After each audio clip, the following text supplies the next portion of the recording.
हरियाणा का जींद जिला उस समय दहल गया जब कुछ अज्ञात बदमाशों ने एक व्यापारी पर ताबड़तोड़ गोलियां बरसाकर उसकी हत्या कर दी। मामला जींद शहर में रोहतक रोड का है। श्याम सुंदर नाम का व्यापारी अपने घर के बाहर बैठा था कि तभी 3-4 अज्ञात बदमाश आए और उस पर गोलियां बरसानी शुरू कर दी, जिसमें व्यापारी की मौके पर ही मौत हो गई, जबकि पास में बैठे उसके भतीजे के पेट में गोली लग गई। खबरों के अनुसार यह मामला पुरानी रंजिश का है। दरअसल यह श्याम सुंदर पिछले साल तक जेल में उम्र कैद की सजा काट रहा था। उसे 3 लोगों की हत्या के इल्जाम में यह सजा मिली थी।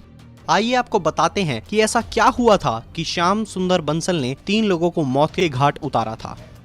बात 19 साल पहले की है, जब जींद अनाज मंडी में अनाज की लोडिंग के टेंडर को लेकर विवाद शुरू हुआ था, जिस कारण तब से जींद में खूनी खेल चल रहा है। इस दौरान कई लोगों पर गोलियां चलाने के मामले सामने आए हैं।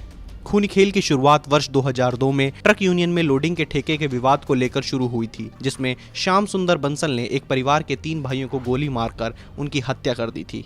बस उसी के बाद से दोनों परिवार एक दूसरे के खून के प्यासे हो गए। इसी रंजिश के चलते 17 अप्रैल 2016 को दूसरे गुट ने किराए के बदमाशों से श्याम सुंदर के छोटे भाई पुरुषोत्तम पर हमला करवाया था।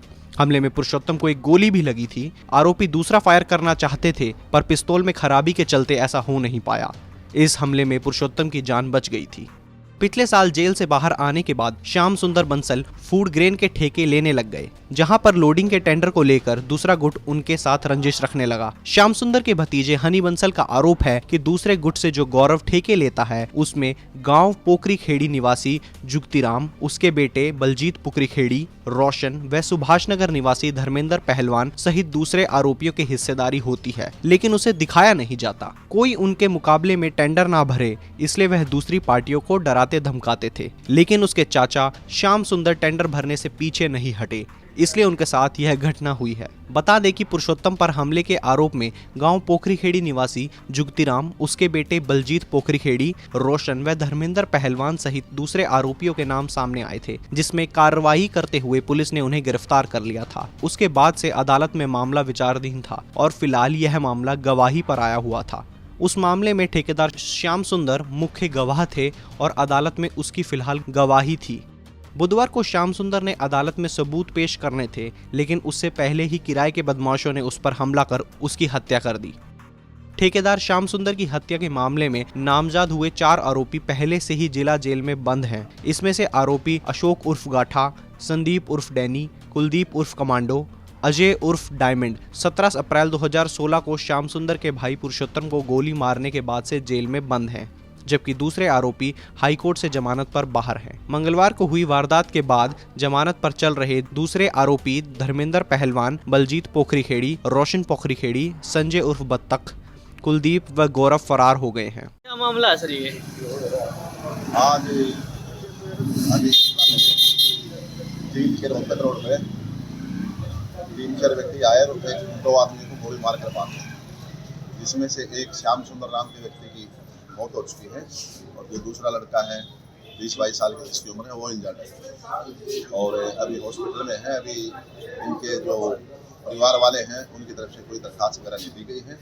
हमारी सीआईए की टीम जो आरोपी हैं उनकी तलाश में गई हुई है और सीसीटीवी फुटेज वगैरह देखी जा रही है। उसके आधार पर आगामी कार्रवाई की जाएगी। सर क्या मामला बताया जा रहा है कि सुनने में आया कि किस चीज़ में आए थे हमलावर?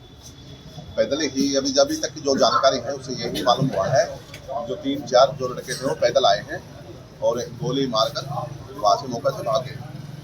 सर जैसे किस तरह का मामला सर, जैसे गोली मार के भाग गए, तो आपको क्या लगता है? नहीं, ये कोई रंजिश तो है ही, बगैर रंजिश के कोई किसी के ऊपर थप्पड़ भी नहीं मारता, लेकिन इसकी जांच की जाएगी और जो भी आरोपी हैं उनको शीघ्र काबू करके गिरफ्तार किया जाएगा। कितने फायर अभी तक जो सूचना मिली है वो बता रहे हैं 20 से 25 पुलिस डीसीपी धर्मवीर ने बताया कि बदमाशों ने मृतक पर 25 की करीब गोलियां चलाई हैं, जिसमें व्यापारी की मौके पर ही मौत हो गई। साथ ही साथ डीएसपी धर्मवीर ने बदमाशों को जल्द से जल्द पकड़ने का आश्वासन दिया है। जिस तरह से सरेआम हरियाणा के शहरों में क्राइम होता नजर आ रहा है, उससे पुलिस प्रशासन पर सवाल उठने जायज हैं। इस पर अपनी राय हमें कमेंट कर जरूर बताएं। हरियाणा तक के लिए जींद से विजेंद्र कुमार की रिपोर्ट।